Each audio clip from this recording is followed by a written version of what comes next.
Donald Trump is threatening to take federal control of Washington, D.C. In recent days, he's floated deploying the National Guard to parts of the city and mused about taking over the district's law enforcement. As early as tomorrow, residents might see an increase in federal enforcement, according to a White House official.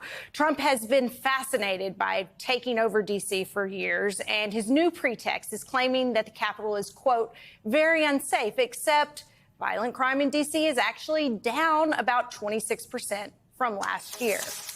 You know, as a native Washingtonian and who has family who still live here in the city, I'm just kind of sick of this. I'm sick of people who come to this town who think, you know, they can just sort of do whatever they want, strip away the rights of the citizens who, by the way, do not have the same rights as every other American when it comes to their representation in the Congress. And now you have this president who has been part of the problem in many respects, if we go back to Lafayette Park in the 24 campaign, in sort of fomenting and creating instances that can be troubling to the residents of this town. So, you know, to all you wannabes who want to think you can control D.C., just shut the hell up. Just take a step back. Or maybe you should just go walk through neighborhoods and understand how people actually live and raise their families here. Yes, the president can control the city, Alicia. He can federalize. It is a federal city. There's no doubt about it. Big debate on that.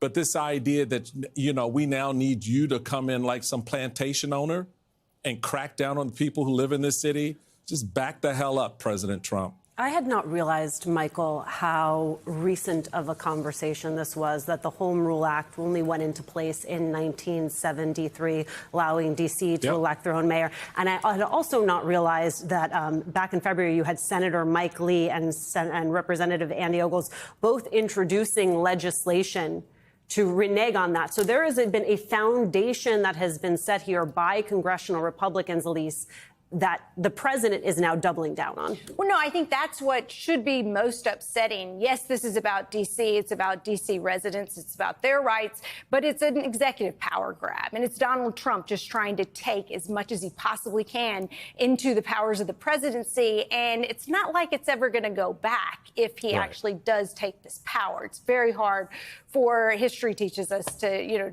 for those kind of things to ever be reclaimed. And so as we watch Trump in so many areas, just with his unconstitutional power grab, I think this is really front and center of the battle. Right, Michael, I think it's easy to see this as a D.C. thing when this is part of the DOJ purge. This is part of the FBI purge. This is part of Gabbard overruling. I mean, this is that he can take a plane.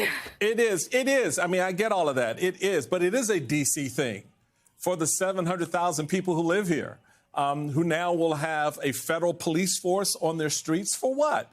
The mayor's done and the council's done an incredibly good job of getting crime and violent crime, especially under control in this city.